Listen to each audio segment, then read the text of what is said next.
Hello, Inland Empire. This is Kim Pierceall with the Press Enterprise newspaper, and it is the latest edition of Political Empire 2012.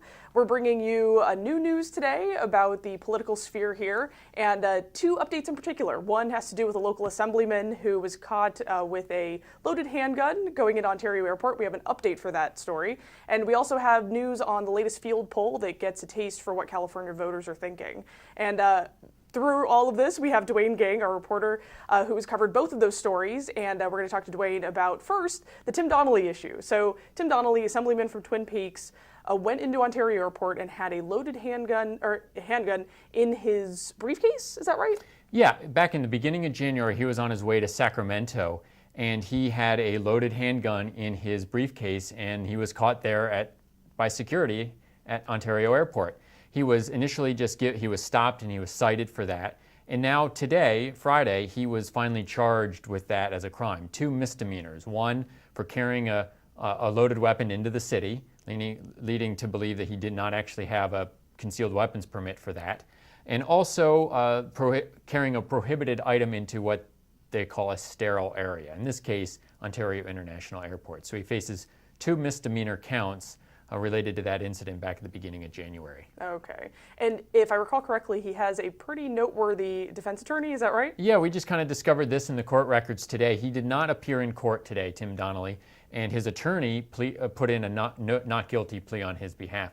But his attorney is former Riverside County District Attorney Rod Pacheco. So it's interesting that he's kind of now taken on, at least in one particular case, a little bit of a criminal defense role. And the other story you're working on has to do with the California field poll, and how often? It's every month or so? Yeah, they come out all the time. But the latest is on a series of proposed tax initiatives for the November ballot. Of course, California, as you know, we have our share of budget woes. And the Governor Jerry Brown has proposed a ballot measure for November that would temporarily raise the income and sales taxes as a way to help the state through this difficult financial period.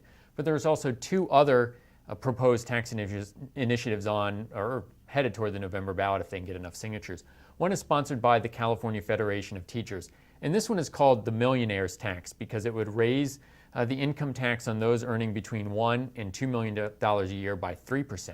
And for those earning $2 million or more, it would raise the income tax by 5%. And then there's a third proposal. This one is sponsored by an attorney and education advocate, Molly Munger, who's put about $900,000 behind the effort to gather the signatures. And this one would raise the income tax on virtually all wage earners in California.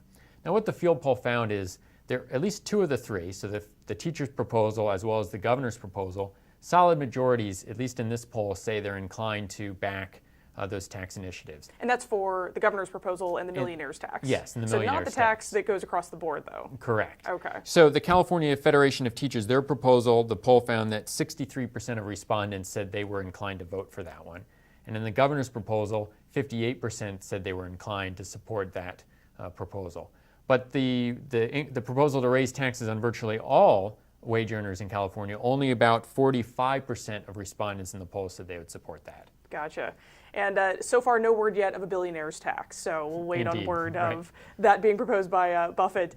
Well, that does it for our political news, and thank you so much, Duane, for being here and telling us about Assemblyman Donnelly's latest update as well as the California field poll. And we'll see you next time for the latest updates from Political Empire and the Press Enterprise. Thanks so much.